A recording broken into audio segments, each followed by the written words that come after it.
Praise the lord. దేవుని నామానికి మహిమ కలుగును గాక.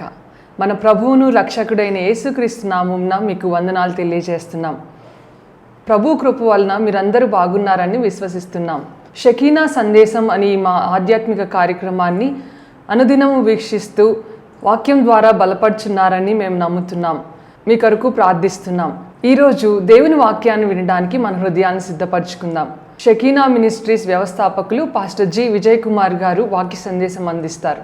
మనమందరం ప్రార్థనాపూర్వకంగా దేవుని మాటలు విని దీవెనలు పొందుదాం.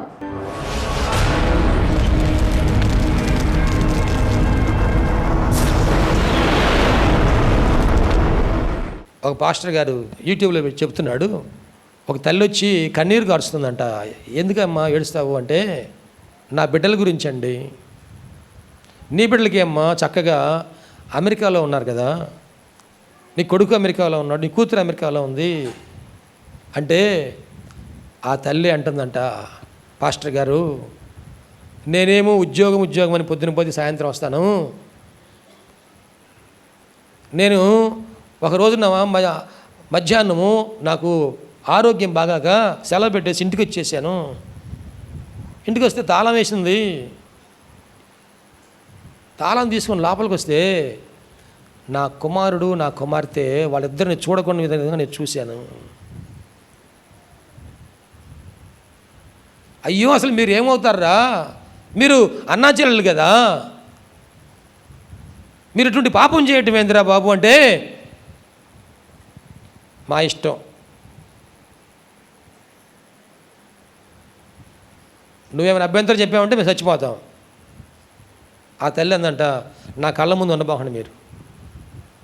అయితే మేము చదువుకోవడానికి అమెరికా పంపించేసి వెళ్ళిపోయారు. ఇప్పుడు తల్లి అమెరికాలో చదువుకుంటున్నారని సంతోషపడిద్దా? చేయకుండా పనులు చేస్తున్నారని బాధపడిద్దా? చూడండి, కావాల్సిన డబ్బు ఉంది, కావాల్సిన వసతులు ఉన్నాయి, సుఖంగా జీవించడానికి ఎన్నో దేవుడిచ్చాడు. కానీ విచ్చలవిడిగా అహరోను వారి కోసం ఒక దూడను చేశాడంట. కారణం ఏంటంటే, వాళ్ళందరూ విచ్చలవిడిగా ఐగుప్తు దేశంలో జరిగిన దాని ప్రకారంగా వారు తిని త్రాగి ఆడుటకు లేచారు. ఆడుతున్నారంటే అందరూ, ఎవరు భర్తో ఎవరి భార్యనో ఎవరు అక్కో ఎవరు చెల్లో ఎవరు తల్లో ఎవరు అర్థం కాని పరిస్థితుల్లో, వడ్డీ మీద వస్త్రాలు ఉన్నాయో లేని పరిస్థితుల్లో, తాగిన మైకములో మత్తులో వారు ఏం చేస్తున్నారో తెలియకుండా విచ్చలవిడిగా ఆడుతున్నారంట.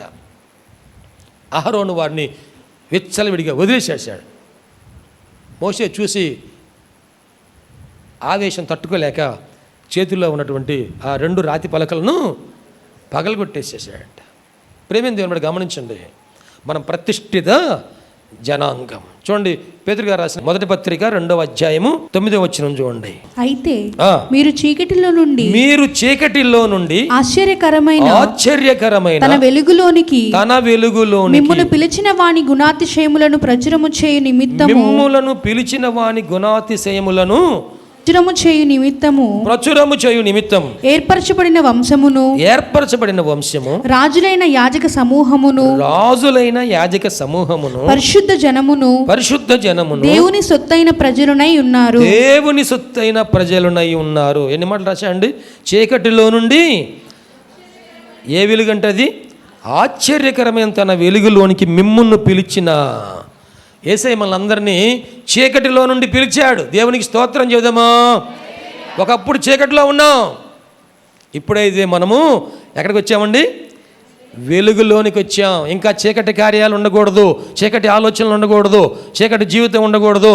ఆ చీకటి అంతా కూడాను తొలగించబడాలి, వెలిగించబడాలి. దేవునికి మహిమ కలుగును గాక. మనమందరము వెలుగులో ఆయనతో కూడా నడుచుదము గాక. ఒకప్పుడు తెలియక చీకటిలో ఉన్నాం, చీకట్లో తచ్చాడాం, కన్ఫ్యూజన్లో ఉన్నాం, భయంలో ఉన్నాం, బాధలో ఉన్నాం, ఆందోళనలో ఉన్నాం, ఇబ్బందిలో ఉన్నాం. ఇప్పుడు యేసయ్య మనల్ని చీకటిలో నుంచి వెలుగులోనికి నడిపించాడు. ఆయన వాక్యము వెలుగులోనికి మనల్ని నడిపిస్తుంది. ఆయనే వెలుగై ఉన్నాడు. నేను లోకమునకు, మీరు లోకానికి, మీరు ఏమైనారు? లోకానికి, మీరు లోకానికి వెలుగై ఉన్నారు, మీరు లోకానికి ఉప్పు అయి ఉన్నారు కదండి. ఇవాళ ఆదివారం కూర అంతా బాగా వండారు, ఉప్పు వేయడం మర్చిపోయారు. ఎట్లా ఉండేది? ఇప్పుడు ఆ ఉప్పు వేస్తే కానీ దానికి టేస్ట్ రాదు కదా.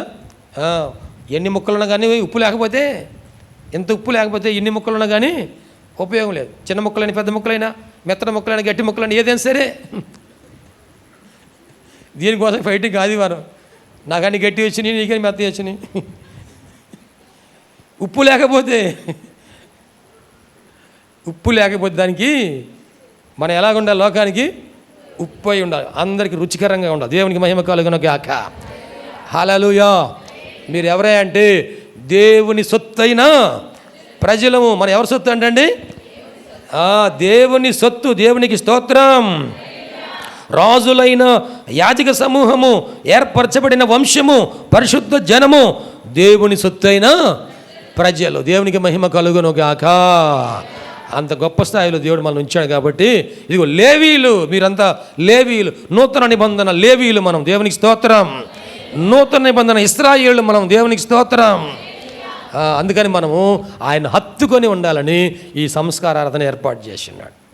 ఈ బల్లారాధన ఎందుకు ఏర్పాటు చేశాడంటే మనము ఆయనను హత్తుకొని ఉండాలి. దేవునికి మహిమ కలుగును గాక. యెషయా గ్రంథములో 1వ అధ్యాయములో శ్రేష్టమైన వాగ్దానము దేవుడు అనుగ్రహించున్నాడు. చదువుకుందామండి.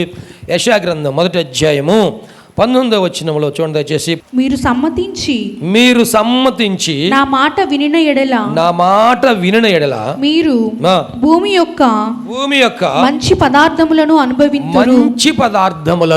అనుభవింతురు. మీరు సమ్మతించి. ఎవరితో సమ్మతించాలి? దేవునితో సమాధాన పడాలి. ప్రభునందు ప్రేమైన దేవుని బిడ్డలారా, మనం అందరం కూడా దేవునితో సమాధాన పడాలి. మనం ఎవరైనా సరే, పెద్దవారు కావచ్చు, చిన్నపిల్లలు కావచ్చు, యవనస్తులు కావచ్చు, వృద్ధులు కావచ్చు, ఎవరైనా సరే, ఒకవేళ నా మార్గంలో ఏది నేను సమ్మతించట్లేదు, సమాధాన పట్టలేదు, ఇప్పుడే నీతో సమాధాన పడతాను ప్రభు అని దేవునితో మనం సమాధాన పడితే ఆయన అంటున్నాడు, భూమి యొక్క మంచి పదార్థములను మీరు అనుభవించెదరు. దేవుడు మన కోసం ఈ భూమిలో మంచి పదార్థాలు ఏర్పాటు చేశాడంటే. బంగారం ఎక్కడి నుంచి వచ్చింది? ఏమండి, బంగారం ఎక్కడి నుంచి వచ్చిందండి? పైనుంచి ఏమైనా ఊడిపడిద్దా? కింద భూమిలోనే ఎవరు దాచిపెట్టారు? దేవుడే. పెట్రోలియం ఎక్కడి నుంచి వస్తుంది? భూమిలో నుండి కదా. మీరు సమ్మతించి నా మాట వినిన ఎడల, ఆ తర్వాత వచ్చినంలో మీరు సమ్మతింపక తిరుగుబడిన ఎడల నిశ్చయముగా మీరు ఖడ్గము పాలగుదురు. యెహోవా ఈలాగుననే సెలవిచ్చుచున్నాడు. సమ్మతిస్తే దేశం యొక్క ఉన్నతమైన స్థలములలో, దేశం యొక్క భూమి యొక్క మంచి పదార్థములను మీరు అనుభవిస్తారు. ఒక యవనస్తుడు మన సంఘంలోనే, పాస్టర్ గారండి, నేను మెడిసిన్ కోసం ఎగ్జామ్ రాస్తున్నా, నా కోసం ప్రార్థన చేయండి. ఆ కుటుంబంలో చాలా పేదరికం, కానీ ఆశ ఉంది. నేను మెడిసిన్ కోసం సీటు కోసం ఎగ్జామ్కి రాస్తున్నాను. క్రమంగా మందిరానికి వచ్చేవాడు, క్రమంగా ప్రార్థన వచ్చిన ప్రతిసారి ప్రార్థన చేయించుకొని వెళ్ళేవాడు. అయ్యా, నీ విశ్వాసం దేవుడు సహాయం చేస్తాడు, ప్రార్థన దేవుడు ఆలకిస్తాడు. మనం ఎవరు చెప్పుకోగలుగుతామండి? దేవునికి మాత్రమే. ఒకవేళ మన అమ్మకు చెప్పినా, నాన్నకు చెప్పినా మెడిసిన్ సీట్ ఇవ్వగలరా? అందరూ ఇవ్వగలరా? కొంతమంది ఇవ్వచ్చేమో, కానీ అందరూ ఇవ్వలేని పరిస్థితి. అయితే దేవుడు ఆ బిడ్డ ప్రార్థన ఆలకించి, కుటుంబ ప్రార్థన ఆలకించి, సంఘ ప్రార్థన ఆలకించి ఆ బిడ్డకి దేవుడు మెడిసిన్ సీట్, ఫ్రీ సీట్ ఇచ్చి ఆశీర్వదించాడు. దేవునికి మహిమ కలుగును గాక. హల్లెలూయా. గట్టిగా చప్పట్లు కొడతారా? ఎగ్జామ్కి వెళ్ళబోయే ముందు పాస్టర్ గారండి, ఎనాటమీ అండ్ ఫిజియాలజీ చాలా కష్టంగా ఉంది. మెడిసిన్ కోర్స్ అంతట్లో కూడాను 4-5 సంవత్సరాలు చదివినా కానీ కష్టమైన సబ్జెక్టు ఎనాటమీ అండ్ ఫిజియాలజీ. కష్టంగా ఉంది. మా కోసం ప్రార్థన చేస్తా, నా కోసం ప్రార్థన చేయి. ఎంతమంది ఎగ్జామ్కి వెళ్ళిపోయే ముందు ప్రార్థన చేసుకుని వెళ్తున్నారు? స్టూడెంట్స్ ఇక్కడ కేజీ నుండి పీజీ వరకు ఉన్న స్టూడెంట్స్ ఒకసారి చేతులు ఎత్తారా? ఎంతమంది స్టూడెంట్స్ ఉన్నారు ఇక్కడ? స్టూడెంట్స్ ఎంతమంది ఉన్నారు? కేజీ టు పీజీ సబ్జెక్ట్ పోయినా పర్వాలేదు, చేతులు ఎత్తండి. మళ్ళీ వచ్చి దేవుడు ఇస్తాడు. దేవునికి స్తోత్రం. మనం అందరం స్టూడెంట్స్ అందరూ కూడాను ఎగ్జామ్కి వెళ్ళబోయే ముందు ఎంతమంది ప్రార్థన చేసుకుని వెళ్తున్నాం? ఒకసారి ఆలోచన చేయండి. ప్రతిసారి కూడా పాస్టర్ గారండి థియరీ ఎగ్జామ్కి వెళ్ళబోతున్నాను, పాస్టర్ గారండి ప్రాక్టికల్స్ ఎగ్జామ్కి వెళ్ళబోతున్నాను, పాస్టర్ గారండి వైవా ఉంది అంటే ఇంటర్వ్యూ లాగా క్వశ్చన్లు అడుగుతారు, అడిగినప్పుడు సమాధానం చెప్పాలి. పేపర్ మీద రాయడానికి 2.5 గంటలు 3 గంటలు టైం ఇస్తున్నారు కదా, ఆలోచన చేసుకుని రాయొచ్చు.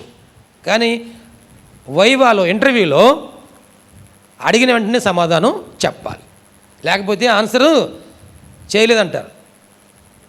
వెళ్ళబోయే ముందు ప్రతిసారి నాకు ఫోన్ చేసేవాడు, పాస్టర్ గారు ఫస్ట్ ఇయర్ అండి, దేవుని కృప వల్ల ఫస్ట్ ఇయర్ అంతా పాస్ అయ్యానండి, తర్వాత సెకండ్ ఇయర్ మొత్తం పాస్ అయ్యానండి, తర్వాత థర్డ్ ఇయర్ మొత్తం పాస్ అయ్యానండి, తర్వాత ఫైనల్ ఇయర్ మొత్తం పాస్ అయ్యానండి.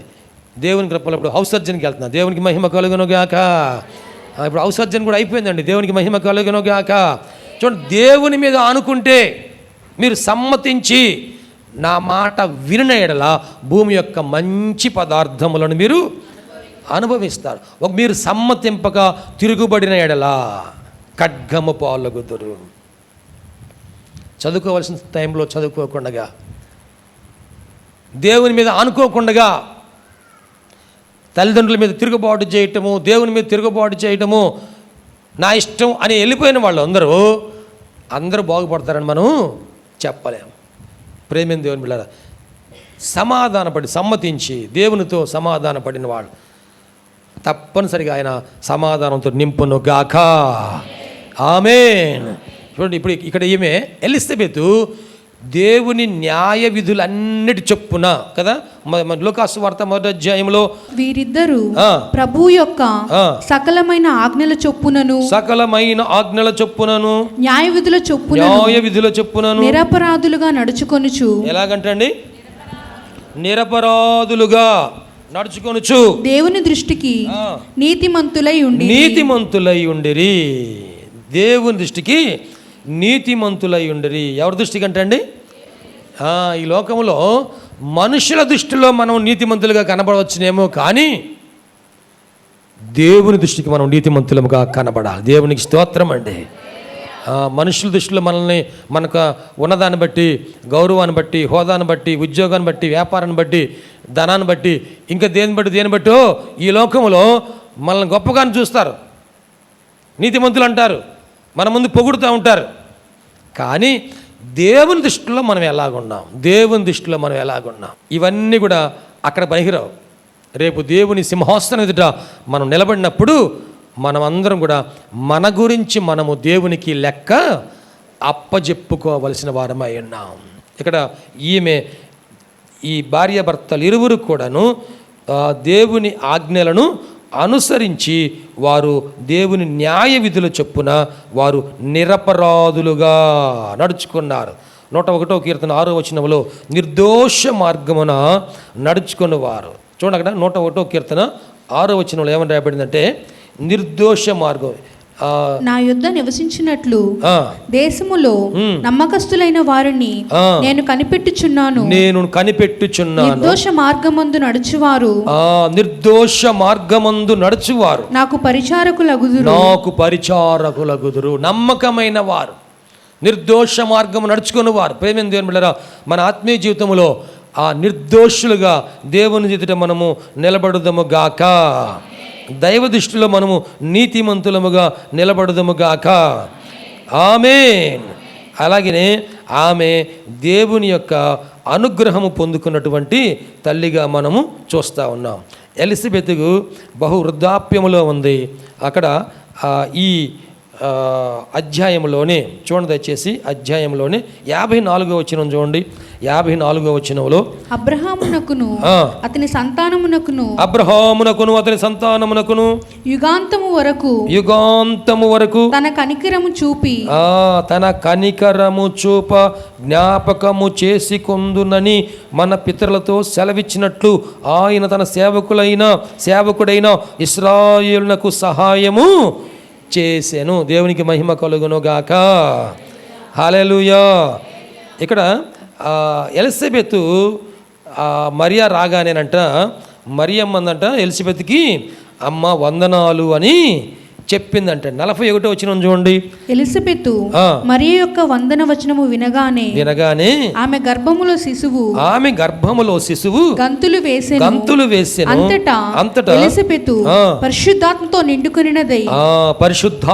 నిండుకొనినదై బిగ్గరగా ఇట్లా నేను స్త్రీలలో నీవు ఆశీర్వదింపబడిన దానవు, నీ గర్భఫలమును ఆశీర్వదింపబడును.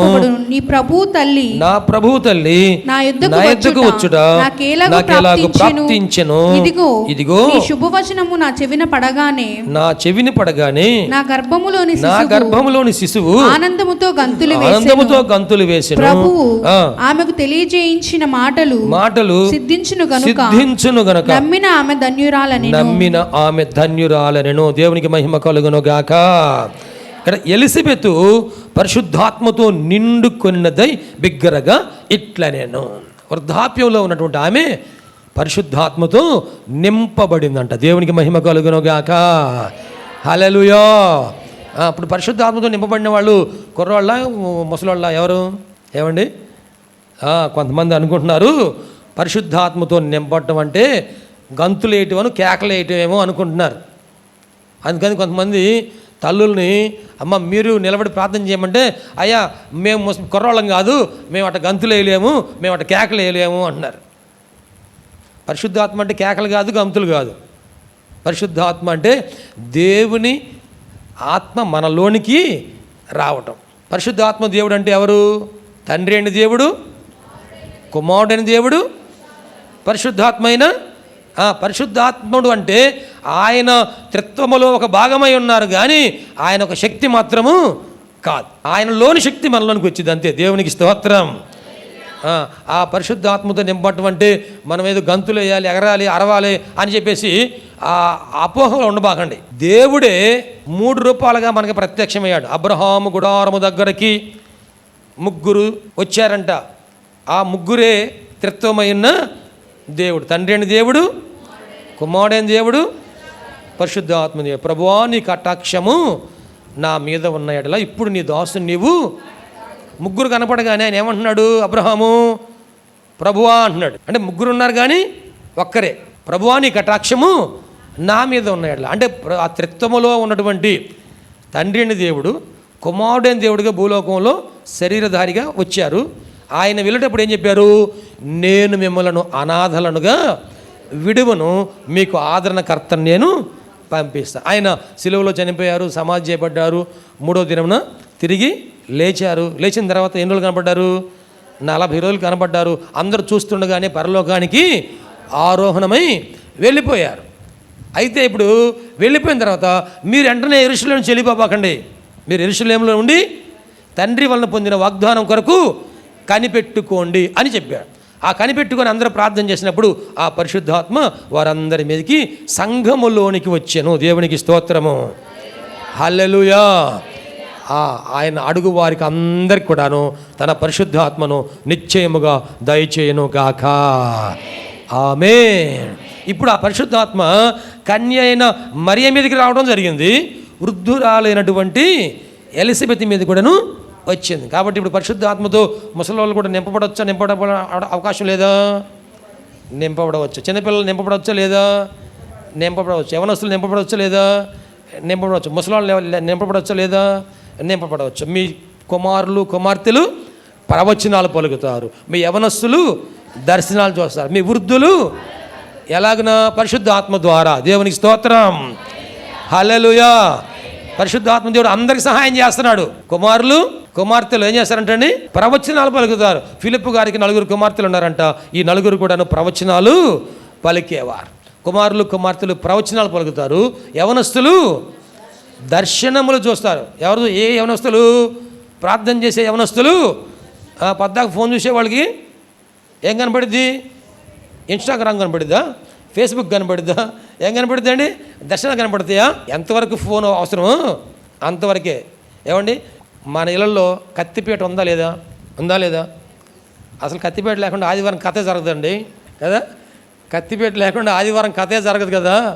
కత్తిపీట కాకపోతే కత్తి ఉండేది, ఏదో చాకు ఉండేది కదా. మా అమ్మ వాళ్ళు కత్తిపీట ఉపయోగించారు. ఇప్పుడు మా పిల్లలు కత్తిపీట తీసి పక్కన పడేసి మామూలు కత్తులు కాదు ఇవి. ఉల్లిపాయ కోసే కత్తి ఒకటి, మాంసం కోసే కత్తి ఒకటి, చేపలు కోసే కత్తి ఒకటి, రకరకాలుగా పెట్టారు కదా. ఈ కత్తిపీటని మనం దేనికి ఉపయోగించుకుంటాం? కూరగాయలు కోసుకోవడానికి, మాంసం కోసుకోవడానికి, ఇంకా దేనికి? చేపలు కోసుకోవడానికి, దానికి ఉపయోగించుకుంటాం. అంతేగాని మెడకాయ కోసుకుంటామా? ఇంట్లో కత్తి పెడుతుందని మెడకాయ కోసుకుంటారా? ఫోన్ ఉంది, దేనికోసం ఉపయోగించుకోవాలి? ఫోన్ మాట్లాడుకోవడం కోసం ఉపయోగించుకోవాలి. మనం తెలుసుకోవాల్సిన విషయాలు ఏంటంటే తెలుసుకోవడం కోసం ఉపయోగించుకోవాలి. మన జీవితాన్ని పాడు చేసుకోవడానికి మాత్రం ఉపయోగించుకోకూడదు. ప్రేమ దేవుని బిడ్డ గమనించండి, ఈమె పరిశుద్ధాత్మతో నింపబడి ప్రవచనం తెలియజేస్తుంది. మరియమ్మ, నీ వందన వచ్చిన వినగానే ఇదిగో నా గర్భంలో ఉన్న శిశువు, గర్భవతులుగా ఉన్నవారు జాగ్రత్తగా గమనించాలి. మీ గర్భంలో ఉన్న శిశువు మీ ఎదుటి వాళ్ళు ఏం మాట్లాడుతున్నారో అవన్నీ వింటూ ఉంటారు. మీరు మంచి మాట్లాడితే మంచి గ్రహిస్తారు. మీరు సమాధానకరమైన విషయాలు మాట్లాడితే పుట్టే పిల్లలు కూడా ఎలా ఉంటారు? సమాధానకరంగా ఉంటారు. మీరు గందరగోళంగా ఉంటే పుట్టేవాళ్ళు ఎట్లా ఉంటారు? తేడానే ఉండేది వ్యవహారం.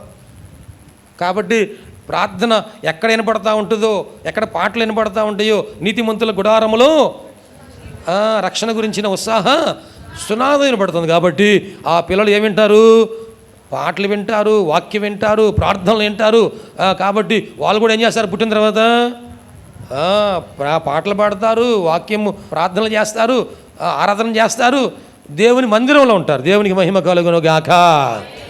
ఎలిజబెతు పరిశుద్ధాత్మతో నింపబడిన ధన్యురాలు. దేవునికి స్తోత్రం అండి. ఆ తల్లి ఆ కుటుంబంలో ఆ బిడ్డకి జన్మనివ్వడానికి దేవుడు అసాధారణమైన రీతిలో వాడుకున్నాడు. కన్యక గర్భం ధరించడం అసాధారణమైనది, సూపర్ న్యాచురల్ థింగ్. అలాగే వృద్ధురాలు కూడాను గర్భము ధరించుట సూపర్ న్యాచురల్ థింగ్. దేవునికి మహిమ కలుగును గాక. ఆమె జీవితం ద్వారా ఒక సాక్ష్యం ఏంటంటే మన జీవితంలో అసాధ్యమైనవి అని అనుకునే వాటి అన్నిటిని కూడా దేవుడు సుసాధ్యము చేయునుగాక. నీ జీవితంలో ఏది అసాధ్యం అనుకుంటున్నావో దాన్ని దేవుడు సుసాధ్యము చేయునుగాక. నా జీవితం బాగుపడదు అనుకుంటున్నావేమో, నా భవిష్యత్తు బాగుండదేమో అనుకుంటున్నావేమో, నీ ఉద్యోగ విషయంలో, వ్యాపార విషయంలో, లేక నీ చదువుల విషయంలో, లేక నీకు సంబంధించినవి ఏదైనా సరే బాగోదేమో అనుకుంటున్నావేమో, బాగా సెటిల్ కాలేదేమో అనుకుంటున్నావేమో, కానీ దేవునికి అసాధ్యమైనవి ఏమీ లేవు. అటువంటి అసాధ్యమైన వాటిని సుసాధ్యము చేయునుగాక. నా ఆరోగ్యం నాకు ఇంకా రాదు, నాదంతా పాడైపోయింది అనుకుంటున్నావేమో, పాడైపోయిన ఆరోగ్యాన్ని యేసయ్య బాగు చేయనుగాక, సంపూర్ణ స్వస్థత కలుగు చేయనుగాక. ఈ అప్పులు ఇంకెవరు తీర్చలేరండి, ప్రధానమంత్రి కూడా తీర్చలేడు అనుకుంటున్నావేమో, నీ అప్పులన్నీ కూడా యేసయ్య తీర్చివేయునుగాక. నీ భారములన్నీ యేసయ్య తొలగించనుగాక. ఏది అసాధ్యము అనుకుంటున్నారో ఆ అసాధ్యమైన కార్యాలను ఆయన సుసాధ్యము చేయునుగాక. ఆ ఎలిజబెత్ బ్రతుకే, ఆ జీవితమే ఒక గొప్ప సాక్ష్యంగా మన ముందు నిలబడింది. ఆమె ఒక్కగానొక కుమారుడిగా ఉంది.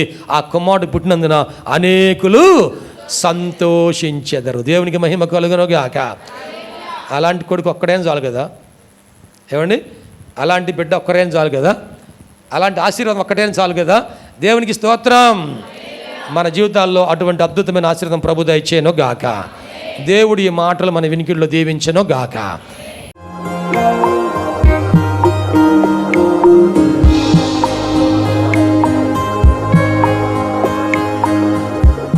ప్రభునందు ప్రియ దేవుని బిడ్డలారా, ఎంతవరకు దేవుని వాక్యం విన్నందులకు ప్రభునామన వందనాలు తెలియజేస్తున్నాం.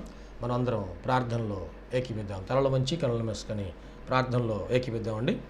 ప్రార్థించుకుందాం. మహోన్నతుడైన దేవ, పరిశుద్ధుడైన మా ప్రభువా, నీ పరిశుద్ధమైన పాదములకు వందనాలు. ఇదిగో నాయనా, ఈ వాక్యము ద్వారా మాతో మీరు మాట్లాడినందుకు వందనాలు ప్రభా. అవును, నువ్వు సజీవుడైన దేవుడువయ్యా, మాట్లాడే దేవుడవు ప్రభా. ఈ వాక్యం మా హృదయంలో పదిలిపరుచుకుంటూ సహాయం చేయండి. సంపూర్ణమైన మారు మనసు మాకు దయచేయండి. పాప క్షమాపణ అనుభవం మాకు దయచేయండి. రక్షణ ఆనందం మాకు దయచేయండి ప్రభువా. ఈ అనారోగ్యములు, బలహీనతలు, సమస్యలు, శోధనలు, సైతాను ఆటంకాలు అన్నీ కూడా యేసుక్రీస్తు నామములో తొలగించండి నాయన. పరిశుద్ధాత్మ దేవ, మీ కార్యం జరిగించండి అయ్యా. మీరు మాకు తోడుగా ఉండి దీవించండి. మమ్మల్ని, మా కుటుంబం జ్ఞాపకం చేసుకోండి. మా బిడ్డలు మీరు ఆశీర్వదించండి. ప్రభా మా కుటుంబంలో రక్షణ ఆనందం సంపూర్ణంగా దయచేయండి. ఎటువంటి అవసరాలను మీకు తెలిసినైనా ప్రతి అవసరతలో కూడా మాకు సహాయం దయచేయండి.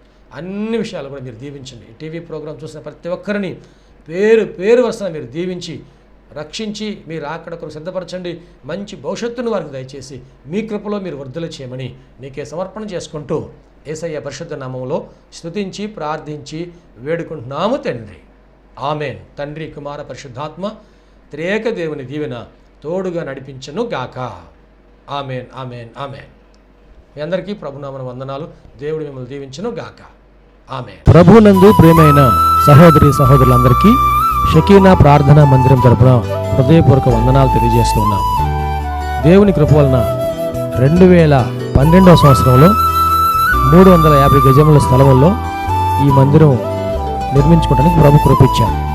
2016వ సంవత్సరంలో నూతన స్థలం 180 గజముల స్థలం తీసుకోవడానికి ప్రభు సహాయం చేశారు. ఈ సమయంలో ఈ స్థలం అంతట్లో కూడాను మందిరం నిర్మించుకోవడానికి ప్రభు ఏర్పాటు చేసి ఉన్నారు కనుక ఈ మందిర నిర్మాణం, పాత మందిరం తీసివేసి నూతన మందిర నిర్మాణం కార్యక్రమం ప్రారంభించబడిందని దయచేసి ఈ మందిర నిర్మాణం కొరకు మీరు అందరూ ప్రార్థన చేయాలని, ప్రేరేపించబడిన వారందరూ కూడాను ఈ మందిర నిర్మాణంలో 106 అడుగుల పొడవు 45 అడుగుల వెడల్పు కలిగిన ఈ స్థలం అంతట్లో మందిర నిర్మాణం స్లాబ్ వేయటం జరుగుతుంది కనుక దయచేసి ప్రేరేపించబడిన వారందరూ కూడా మీ ఆర్థిక సహాయ సహకారాలు అందించి ప్రార్థించి మీరు దీవించబడాలని ప్రభునామన మనవి చేస్తున్నాం. ఈ స్క్రీన్ మీద చూపించబడుతున్న నంబర్కు మీరు ఫోన్పే కానీ గూగుల్ పే కానీ లేక మా అకౌంట్ నంబర్కి మీరు కాను పంపించి సహాయం చేయాల్సిందిగా కోరుతున్నాం. లేక మీరు ప్రత్యక్షంగా వచ్చి ఈ మందిర నిర్మాణ కార్యక్రమాన్ని చూసి మీరు కానుక అందించి దీవించబడాలని ప్రభునామన మనవి చేస్తాం. ప్రభు మనందరికీ తోడుగా ఉండి ఆశీర్వదించును గాక. ఆమె. షకీనా ప్రార్థనా మందిరము దేవుని యొక్క దర్శనములో దేవుని కృప వలన 2012వ సంవత్సరము మే నెల 1వ తారీఖున ప్రతిష్ఠ చేయటం జరిగింది. ఈ మందిరములో దేవుని ఆరాధించుటకు విచ్చేసిన వారు ఆత్మరక్షణ, శరీర స్వస్థత, వారి జీవితంలో ఆశీర్వాదాలు పొందుకుంటూ ఉన్నారు. ఉపవాస ప్రార్థనలో అభిషేకించబడి దేవుని ఆత్మతో ఆరాధించుచున్నారు. అనేక మంది పరిశుద్ధాత్మతో నింపబడుచున్నారు. దురాత్మ బంధకములతో బంధించబడిన వారు సాతాను బంధకాల విడిపించబడి ఆశీర్వాదం పొందుతూ ఉన్నారు. రక్షణ లేని వారు బాప్తిసం పొంది రక్షణ ఆనందాన్ని అనుభవిస్తూ ఉన్నారు. ఈ మందిరంలో చేయబడుచున్నటువంటి ఉపవాస ప్రార్థనలు, అభిషేక ఆరాధనలో అనేక మంది దీవించబడుతూ ఉన్నారు. ప్రియ స్నేహితులారా, మీరును సమస్యల్లో సతమతమవుతున్నారా? వ్యాధి బాధలతో పీడించబడుతున్నారా? నెమ్మది లేక బాధపడుతున్నారా? రండి, షకీనా ప్రార్థనా మందిరంలో ఆరాధనలో ఏకీభవించండి. ప్రభు మీకు సహాయం చేయగలరు. ప్రతి నెల 2వ శనివారము షకీనా ప్రార్థనా మందిరంలో సంపూర్ణ రాత్రి ఉపవాస ప్రార్థన ఏర్పాటు చేయబడింది. ఈ ఉపవాస ప్రార్థనలో అనేక మంది ఆత్మతో అభిషేకించబడుతున్నారు. అనేక మంది ఆత్మ వరములతో నింపబడుతున్నారు. దురాత్మ బంధకముల్లో ఉన్నవారు విడిపించబడుతున్నారు. దేవుని యొక్క ఆశీర్వాదాలు పొందుకుంటున్నారు. అనారోగ్యంతో ఉన్నవారు స్వస్థపరచబడుతూ ఉన్నారు. ఈ సందేశం మీకు ఆశీర్వాదకరంగా ఉందని నమ్ముచున్నాం. ఈ సందేశం ద్వారా మీరు పొందిన మేలులు మరియు మీ ప్రార్థన అవసరతలు మాతో తప్పక పంచుకొనగలరు. మా అడ్రస్ షకీనా ప్రార్థనా మందిరం, శారదా కాలనీ 32వ లైన్, రెడ్డిపాలెం రోడ్, గుంటూరు. మా ఫోన్ నంబర్స్ 9963242497, మరి యొక్క నెంబర్ 8885539777. Praise the lord.